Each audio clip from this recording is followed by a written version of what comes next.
Ni tarehe 7 mwezi Septemba mwaka 2022 na bila shaka ni kutokana na mapenzi yake Mwenyezi Mungu leo tunakutana tena kwenye taarifa hizi za Darubini ya Channel 1. Hujambo na karibu. Mtazamaji, ni fahari yetu kujumuika nawe. Kama alivyosema mwenzangu, ni mengi tumekuandalia hivi leo kutoka humu nchini na kwingineko kwenye taarifa za Darubini, lakini kwanza kabisa hebu tupate vidokezo.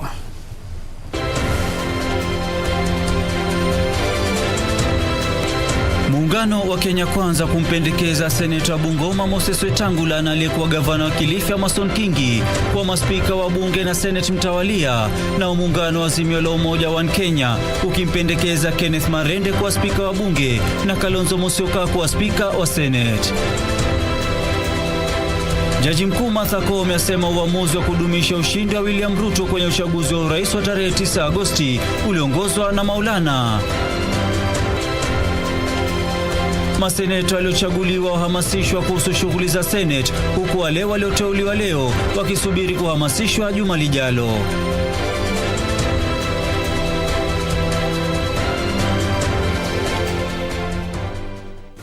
Assalamu alaikum mtazamaji, karibu. Mimi ni Juma Bhalo, ukipenda niite AJB. Bila shaka siko peke yangu, niko na mwenzangu Beatrice Gatonye na vile mwenzetu wa ishara Byron Abuli. Kwenye taarifa yetu kuu, muungano wa Kenya Kwanza umekubaliana kumpendekeza Seneta Bungoma Moses Wetangula na aliyekuwa gavana wa Kilifi Amason Kingi kuwa maspika wa bunge la kitaifa na bunge la seneti mtawalia. Mwakilishi wa kike wa kaunti ya Uasin Gishu Gladys Boscholei atakuwa naibu wa Wetangula, huku seneta wa Meru Kadhuri Murungi akiwa naibu wa Kingi. Uchaguzi wa maspika na manaibu wao utafanyika siku ya Alhamisi wakati mabunge yatakapoanza vikao vyao kwa mara ya kwanza. Mabunge hayo mawili yataanza vikao vyao siku ya Alhamisi baada ya rais kuchapisha kwenye gazeti rasmi la serikali tarehe 8 mwezi Septemba kuwa siku ya kuwaapisha wabunge wote. Kwa mara nyingine, rais mteule William Ruto na kiongozi wa muungano wa Azimio la Umoja Raila Odinga akiungwa mkono na rais anayeondoka Uhuru Kenyatta watapimana nguvu, huku kila upande ukitaka kutoa uongozi kwenye mabunge hayo mawili.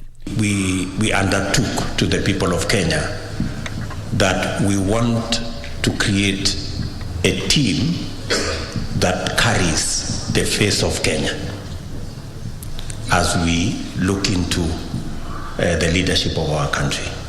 Huku muungano wa Azimio ukionekana kuwa na uwezo zaidi kuambatana na makubaliano kati ya vyama vya muungano huo unakabiliwa na ushindani mkubwa kutoka muungano wa Kenya Kwanza, chama cha Pamoja Afrika, chama cha Maendeleo Chapchap, chama cha Movement for Democracy and Growth, chama cha GDDP na chama cha Agenda Party of Kenya, ambavyo vilikuwa kwenye muungano wa Azimio sasa vimehamia mrengo wa Kenya Kwanza. Muungano wa Kenya Kwanza pia unaungwa mkono na wabunge 10 kati ya 12 ambao walikuwa wagombea huru. Our intention is to bake a bigger cake, enough for all of us to share. That's our plan. And you have told us that you want to continuously engage with elected leaders, and your meetings will be conducted in the decorum and respect, so that leaders can inform you of what wananchi are saying, and you can also be able to engage them.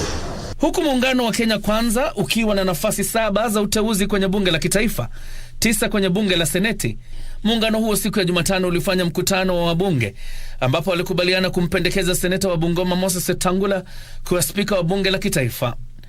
Mbunge wa kaunti ya Uasin Gishu Gladys Boscholei pia amependekezwa kuwa naibu spika. I want to assure you, honorable members, that I have to be your diligent servant. I'll use my long experience to mentor those who are ready to be mentored into leadership. I'll be available to guide those who want to be guided on good debating skills. And again, I want to say thank you to Your Excellency, the President and the Deputy President, and also all the principals of the Kenya Kwanza team who found it fit to approve my nomination for the election as Deputy Speaker, sorry, now I'm getting confused, Deputy Speaker of the National Assembly. Kwenye bunge la seneti, aliyekuwa gavana wa Kilifi Amason Kingi, ambaye ni kiongozi wa chama cha Pamoja Afrika, amependekezwa kuwa spika na Kadhuri Murungi kuwa naibu wake. Some of us are going to the executive, does not mean that we lose sight of what is unifying us, the agenda that we give to the Republic. I really first want to thank you from the bottom of my heart for giving me even that opportunity to appear in the ballot as the Deputy Speaker, Senate. Huku nafasi zilizosalia zikiwemo nafasi za kiongozi wa walio wengi bungeni na kiranja wa walio wengi bungeni pamoja na manaibu wao yangali yakijadiliwa. Mbunge wa Kikuyu Kimani Ichung'wah anatarajiwa kupendekezwa kuwa kiongozi wa walio wengi kwenye bunge la kitaifa na naibu wake kuwa mbunge wa Kilifi Kaskazini Owen Baya. Mbunge wa Mugirango ya Kusini Silvana Sosoro anaonekana kuwa anayependekezwa zaidi kuwa kiranja wa walio wengi kwenye bunge la taifa. Part of the job that I have, and I have told my good brother and Deputy Rigathi Gachagua and the leaders here, part of the job we have is to mentor the younger people. Yeah? The new leaders. Uchaguzi wa maspika na manaibu wao utafanyika mara tu shughuli ya kuwaapisha wabunge wapya itakapokamilika. John Jacob Kuria, Darubini. Tukisalia kwenye swala hilo la uchaguzi wa maspika katika mabunge yote mawili, Rais Uhuru Kenyatta amewataka wabunge wa muungano wa Azimio la Umoja kuungana kuhakikisha wamepata viti vya uspika katika mabunge yote mawili. Uhuru ambaye ni kiongozi wa muungano huo aliongoza mkutano na wabunge wateule pamoja na maseneta ili kujadiliana mikakati ya kuipiku muungano wa Kenya Kwanza katika kupata viti hivyo. Tazama. Bunge la kitaifa na lile la seneti yatakuwa na shughuli muhimu hapo kesho pale muungano unaoongozwa na rais mteule wa Kenya Kwanza ukimenyana na muungano wa Azimio la Umoja wa Kenya katika kinyang'anyiro cha viti vya spika. Rais Uhuru Kenyatta ambaye ni kiongozi wa muungano wa Azimio la Umoja alikutana na viongozi wateule na kuwataka kuwa na umoja ili kupata ushindi.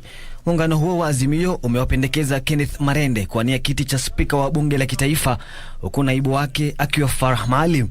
Have resolved as Azimio Coalition group that we have Mheshimiwa Marende, Kenneth Marende, as our candidate for the speakership of the National Assembly, to be deputized by Mheshimiwa Farah Maalim. Katika mkutano huo, viongozi hao walisema waliwachagua wawaniaji hao kwa sababu ya tajriba yao. Muungano huo pia umechagua kiongozi wa chama cha Wiper Kalonzo Musyoka kuwania kiti cha spika katika bunge la seneti. Viongozi hao waliwahakikishia wawaniaji hao uungwaji mkono na kuwa watasimama na muungano huo. We will support those who have been appointed from Marende and team, Kalonzo and team, when they go to seek the leadership of the National Assembly and at the Senate. Let me assure Kenyans that the Azimio Coalition is standing firm and it will take the leadership of the National Assembly and also the Senate. Hata hivyo, viongozi hao waliwakashifu waliohamia mrengo wa Kenya Kwanza wakiwataja kwa wasaliti. Yes. None of us is available for sale. We will do our duty. We will do our duty to the people who elected us. We will remain faithful to the people who gave us votes under the Azimio Coalition. And in fact, we want to condemn this culture of purchasing leaders for purposes of political ends. Khalid Abdullahi, Darubini. Na Jaji Mkuu Martha Koome ametaja uamuzi wa mahakama ya juu uliodumisha ushindi wa William Ruto katika uchaguzi wa Agosti 9 kuwa uliongozwa na Mwenyezi Mungu. Akizungumza katika kaunti ya Meru, jaji huyo alisema uamuzi huo ulichangiwa na uhuru wa mahakama na utawala bora. Consequence, we declare the election of the first respondent as president-elect to be varied under Article 143 of the Constitution. Being respected now, not only in the region, but in the entire Africa, and even the whole world, saying they are looking upon Kenya for leadership and also for independent institutions, especially the institution of the judiciary. This is not because of my power. This is not because of my might. This is because of the faithful God that we serve.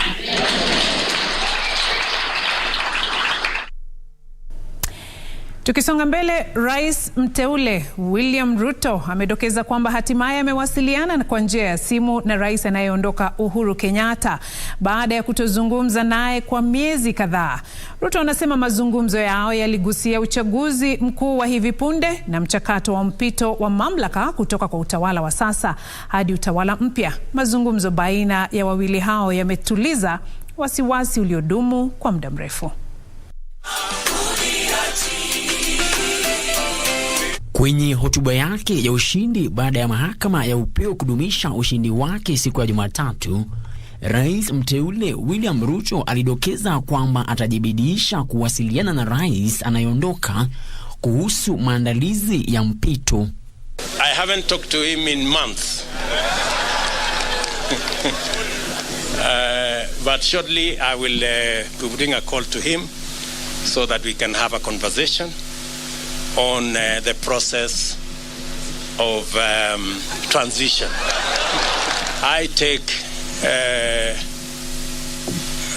no offense at all that he decided to choose and support somebody else. Na muda mfupi baada ya hotuba hiyo ya siku ya Jumatatu, Rais Uhuru Kenyatta alipokuwa anahutubia taifa kwa njia ya video iliyorekodiwa, alikosoa uamuzi wa mahakama ya upeo kuhusu kile alichokitaja kuwa hali ya kutotilia maanani umoja kuhusiana na maamuzi yake ya siku zilizopita, huku akihimiza Wakenya kuwa waangalifu na kuwajibisha viongozi nyakati zote. Whether the truth given by institutions has correspondence. That is, do the truths given by our institutions correspond with what is observable by the citizen. Na kufikia Jumatano asubuhi, Rais mteule William Ruto alidokeza kwamba hatimaye amewasiliana kwa simu na rais anayeondoka Uhuru Kenyatta baada ya kimya cha miezi kadhaa. Kulingana na Ruto, mazungumzo baina yao yaligusia uchaguzi mkuu wa hivi punde na pia maandalizi ya mpito wa mamlaka kutoka kwa utawala wa 4 hadi utawala wa 5. Frederick Mwoki, Darubini. Taarifa yake Frederick Mwoki, mtazamaji, inatutamatishia awamu ya kwanza ya Darubini ya Channel 1. Tunakuomba mtazamaji usende mbali, tutarejea na taarifa nyingi ikiwemo sehemu ile ya darasani mwishoni mwa taarifa hizi.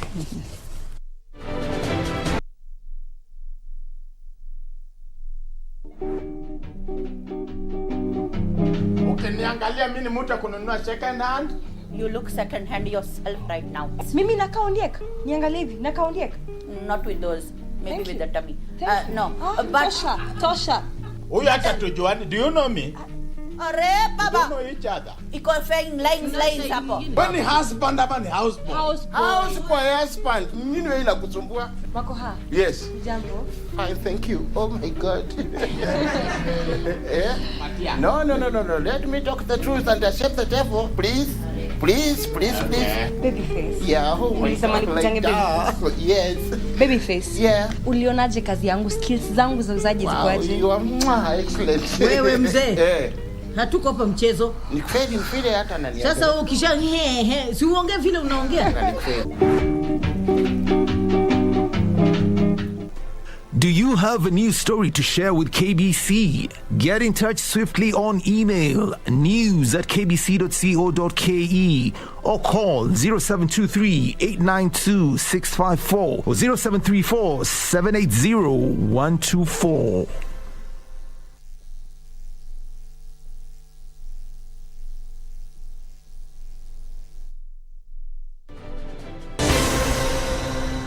Naam, shukran sana mtazamaji na karibu tena. Kundi la wafuasi wa Kenya Kwanza lililotwikwa jukumu la kuongoza mpango wa maandalizi ya kuapishwa kwa Rais mteule William Ruto na naibu wake Rigathi Gachagua kwenye uwanja wa michezo wa kimataifa wa Moi Kasarani limepongeza maandalizi yanayoendelea na kusema wameridhishwa na hatua zilizopigwa. Kiongozi wa chama cha maendeleo Chapchap Alfred Mutua aliyekuwa miongoni mwa kikosi kilichokagua uwanja huo mapema leo alisema maandalizi hayo ni ya kuridhisha. Mutua alisema ziara hiyo ilikuwa ya kuhakikisha uwanja huo unatimiza viwango vya kimataifa na kwamba muungano wa Kenya Kwanza unatarajia hafla hiyo kufanyika bila matatizo.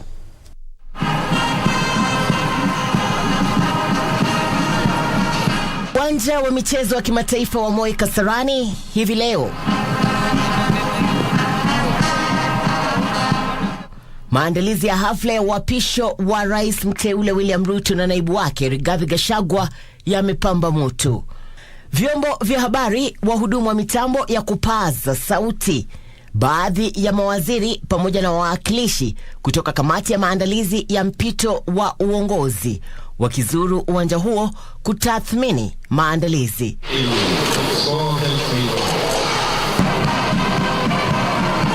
Wanajeshi nao wakiimarisha mazoezi yao ikiwemo mizinga 21. Heshima ya kumkaribisha ofisini Amir Jeshi Mkuu mpya wa vikosi vya ulinzi vya humu nchini.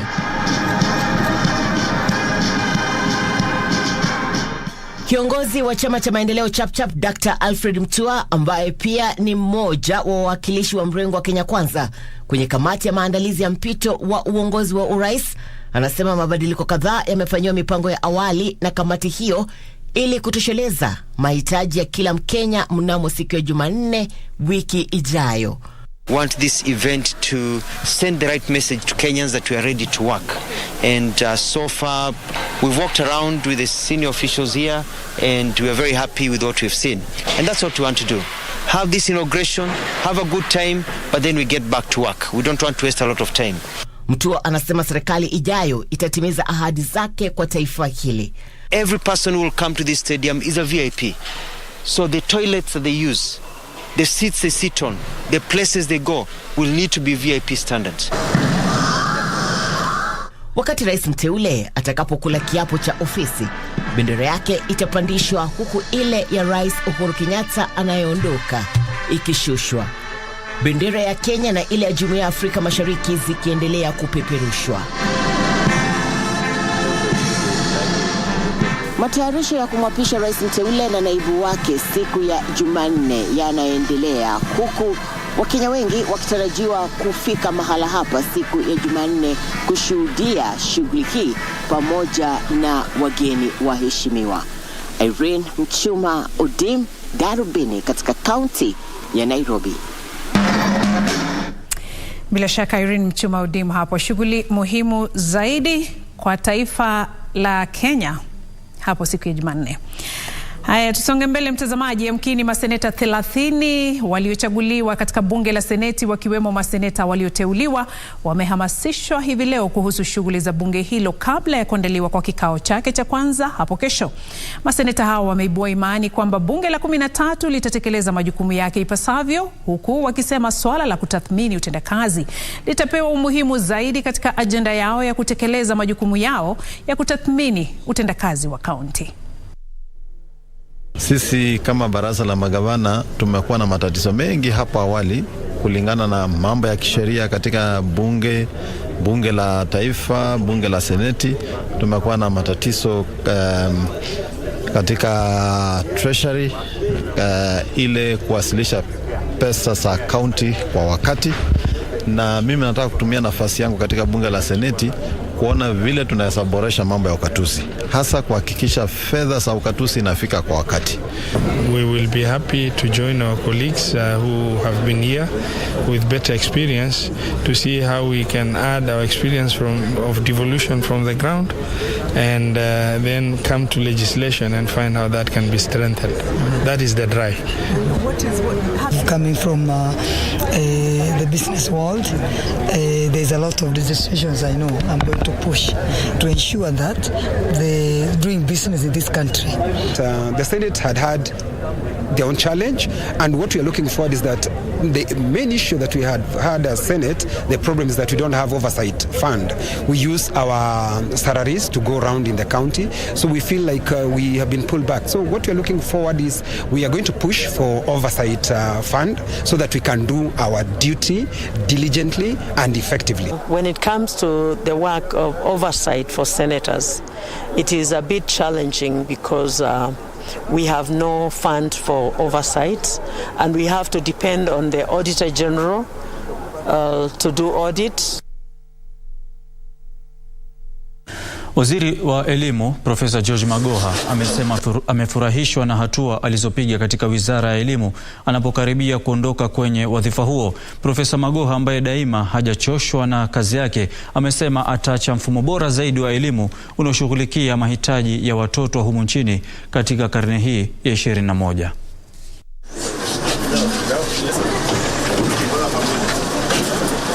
Profesa Magoha, ambaye amekuwa akisimamia ujenzi wa madarasa 10,000 mapya ya mfumo wa CBC kote nchini yatakayotumiwa na wanafunzi chini ya mtaala huo mpya, alisema ameridhishwa na hatua zilizopigwa na Wizara ya Elimu, hasa katika kufanikisha mfumo huo mpya.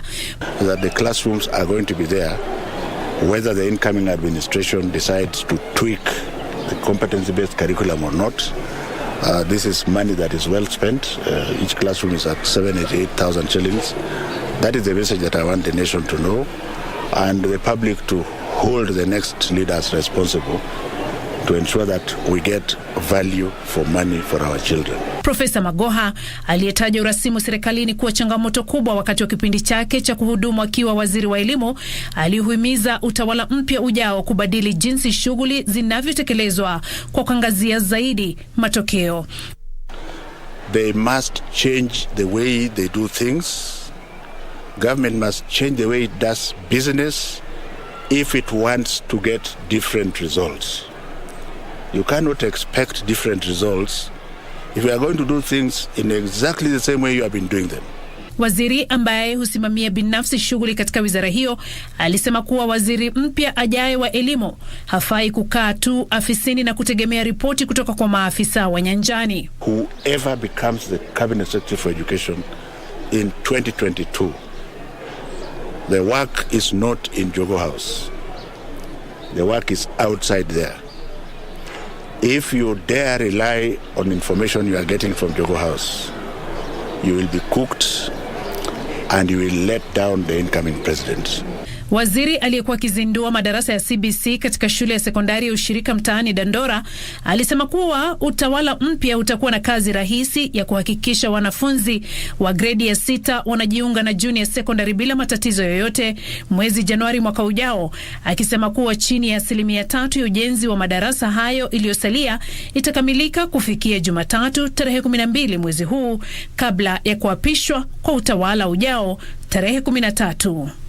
If there are issues that require to be adjusted, mine is basically to ask the incoming administration to ensure that the children come first. Waziri Magoha anasema kwamba anaondoka kwenye wadhifa wa waziri hapa nchini akiwa anajivunia hatua ambazo sekta ya elimu imepiga, haswa katika kuboresha mfumo wa elimu hapa nchini.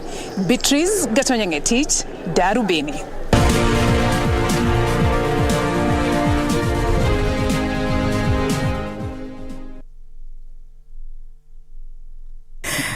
Bila shaka taarifa hiyo, mtazamaji, ya waziri wa elimu hapo nikimalizia, huyo tunawaita bawabu ama mlinda lango, alisimama hapo akasema, leo ningependa mke wangu anione kwa TV. Nikasema ni sawa pia.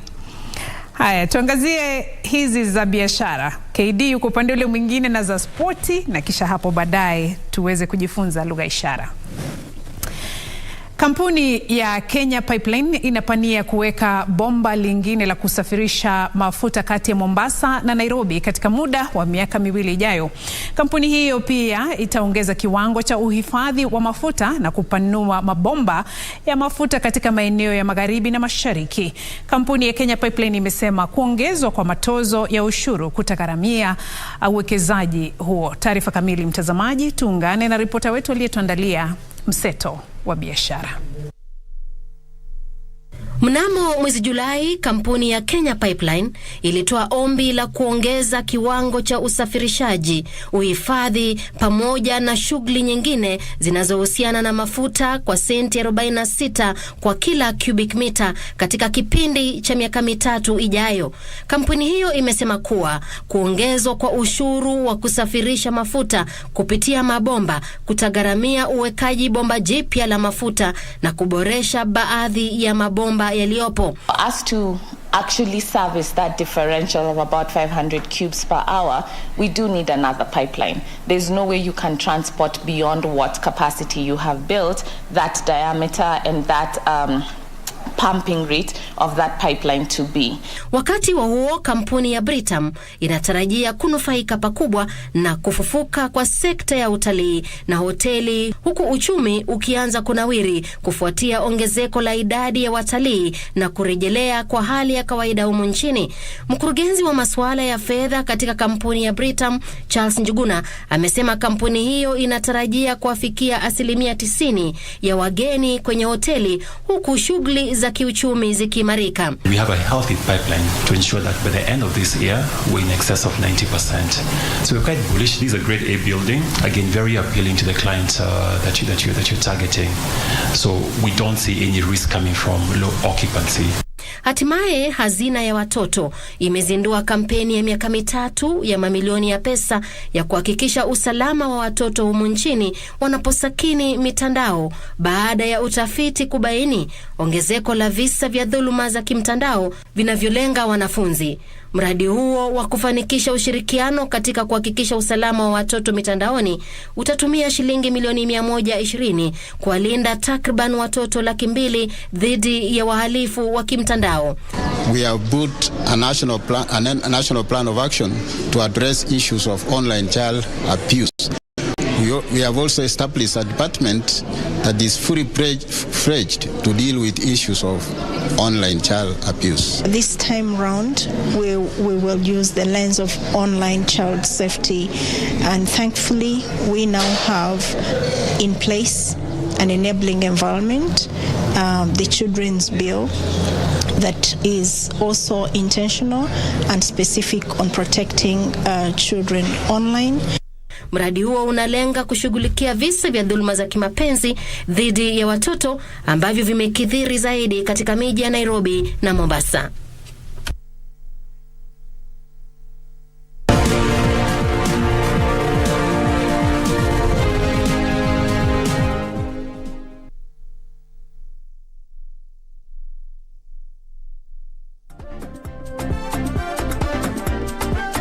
Karibuni sana to the Second Chance TV game show. Tough questions. Virunga National Park is located within which mountain ranges? Aberdare. Aberdare? Is that your final answer? Tough challenges. 3, 2, 1, go! It's a survival for the smartest. 10 seconds to go. Who is the current president of Malawi? Wrong answer. That is the wrong answer. Does it border to the east? Nakuru County. Nakuru County, you get 2,000 bob. Premiering soon on Channel 1.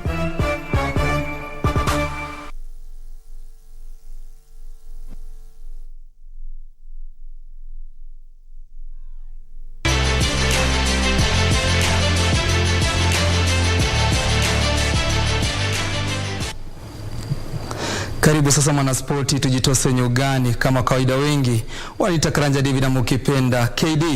Mchezaji wa KPA Enoch Mogeni amejiunga rasmi na timu ya mpira wa wavu ya Oita Miyoshi ya Japan. Kwingineko, mabingwa wa ligi kuu ya soka humu nchini Tusker FC wameimarisha kikosi chao kwa wasajili wachezaji 7 wapya kabla msimu wa mwaka 2022 na 2023 kuanza rasmi. Mchezaji huyo wa kimataifa wa Kenya imeripotiwa kuwa ametia saini kandarasi ya miaka 3. Mogeni amejiunga na orodha ya wachezaji wa Kenya ambao wamewahi kuchezea Oita Miyoshi, akiwemo naibu wa kocha wa Prisons Kenya Dennis Mokua, James Ontere na Philip Mayo. Mogeni alisaidia KPA kumaliza ya pili kwenye mechi za kitaifa za muondoano za ligi kuu, huku timu hiyo ikifuzu kwa michuano ya bara Afrika baina ya vilabu. Kwingineko, mabingwa wa ligi kuu ya soka humu nchini Tusker FC wameimarisha kikosi chao kwa kuwasajili wachezaji 7 wapya kabla ya msimu wa mwaka 2022 mwaka 2023 kuanza. Tusker imewasajili walinzi Boniface Onyango na Thomas Teka kutoka Kariobangi Sharks, huku safu ya kiungo ikiimarishwa na kuwasajili kwa wachezaji Eric Mata kutoka Kariobangi Sharks na chipukizi wa Green Commando Sports Club David Odoyo. Aidha, mshambulizi Eric Otieno amejiunga na Tusker FC kutoka Wazito FC. Huku hayo yakijiri, Dennis Mahara kwa mara nyingine atakiongoza kikosi cha Kenya cha wachezaji 4 kitakachoshiriki kwenye mashindano ya bara Afrika ya mchezo wa gofu yatakayoandaliwa kuanzia tarehe 25 hadi tarehe 31 mwezi huu nchini Misri.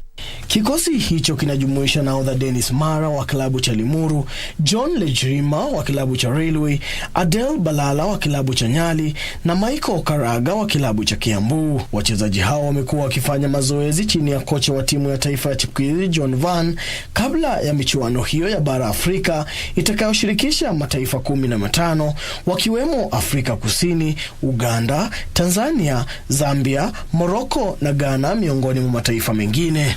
Daniel Mwendwa, Darubini Michezo. Tukielekea nchini Uingereza ni kwamba klabu cha Chelsea kimempiga kalamu kocha mkuu Thomas Tuchel baada ya msururu wa matokeo duni. Kocha huyo mwenye umri wa miaka 49 ametumuliwa baada ya kukiongoza klabu hicho kwa almaarufu The Blues kwa kipindi cha miezi 20 pekee. Tuchel aliteuliwa kama mkufunzi wa Chelsea tarehe 26 mwezi Januari mwaka 2021 kuchukua nafasi ya Frank Lampard na kukiongoza kilabu hicho kutoa taji la pili la ligi ya mabingwa barani Ulaya miezi 4 baadaye. Aliendeleza msururu wake wa kutoa mataji baada ya kutoa taji ya UEFA Super Cup na taji la kilabu bingwa duniani baada ya mwaka huo. Chelsea ilisuasua na kushuka kutoka kileleni pa msururu wa ligi kuu nchini Uingereza mwanzoni mwa mwezi Disemba mwaka 2020 hadi nafasi ya 8 kabla ya kuondoka kwa Frank Lampard mwezi Januari mwaka 2021. Baada ya kushika hatamu za uongozi, Tuchel alitoka sare dhidi ya Wolves kisha akashinda mechi 13 mfululizo huku akimaliza katika nafasi ya 4 msimu huo. Mmiliki wa Chelsea Todd Boehly amewaweka wasaidizi wa Tuchel kazini kwa muda hadi kocha mpya atakapoteuliwa. Mtazamaji, baada ya taarifa hiyo ya kupigwa kalamu ama kutumuliwa kwa Tuchel na kamilisha Darubini Michezo na kumpisha Mwalimu Gatonye, tueleze leo lugha ishara tunaelekea wapi? Kazi kwa Gatonye kama kawaida. KD, kwaheri. Asante KD. Tunaondoka viwanjani sana. Na bila shaka kabla tujaenda darasani, pengine kuhusiana na taarifa hiyo ya kwamba Chelsea wamempigia kalamu Thomas Tuchel, ni kwamba huenda Graham Potter ambaye ni kocha wa Brighton akajiunga na Chelsea. Hii ni taarifa ambayo imechapishwa muda mfupi uliopita katika mtandao wa Twitter. Huenda Graham Potter katoka Brighton akaingia Chelsea. Najua nimekuacha uelewe kuendelea nini? Uelewe kuendelea nini? Umeniacha matani my friend. Mwelekezi anasema nikikuchezea yule security uliokuwa naye kwenye ile taarifa pale alikuwa amesimama nyuma yako, huenda akaja kaninyanyua. Hatuingie darasani. Alinifurahisha sana. Mke wake tunatumai amefurahi. Natumai amefurahi. Haya mtazamaji, sasa tuingie darasani. Kama tujuavyo, siku ya Alhamisi kutakuwa na kikao cha kwanza cha mabunge yote na kutakuwa na uchaguzi wa maspika. Na hivi leo ningependa tujifunze spika wa bunge la kitaifa na spika wa seneti kwa lugha ya ishara. Kwa hivyo spika kwanza, spika wa bunge la kitaifa, spika wa bunge la kitaifa na spika wa seneti, spika wa seneti. Sasa tutasubiri kuona jinsi watakavyopiga kura pale na kuwachagua viongozi hao ambao wataongoza mabunge hayo mawili. Na bila itakuwa ni Azimio ama ni Kenya Kwanza. Bado kuna ushindani unaendelea. Tumemaliza kinyang'anyiro cha urais sasa ni kinyang'anyiro cha uspika katika mabunge hayo mawili. Tutasubiri kuona yatakayotokea. Bila shaka KBC Channel 1 tutakuwa hapa kuhakikisha kwamba tunafuatilia na kukupasha yatakayokuwa yakijiri. Na imekuwa fahari yetu ama na lingine la kuongeza? Sina la zaidi. Haya, hapo ndipo tunatia kikomo Darubini ya Channel 1 na kulikunja jamvi hili siku ya leo. Matumaini yetu kwamba umeweza kumakinika na taarifa tulizokuandalia. Hadi hapo kesho majaliwa. Kutoka kwangu ni usiku mwema. Naitwa Beatrice Gatonye. Mimi naitwa Ahmed Juma Bhalo, ukipenda niite AJB, na mwenzetu lugha ishara ni Beatrice. Maulana kiridhia inshallah kesho pia ni siku. Assalamu alaikum.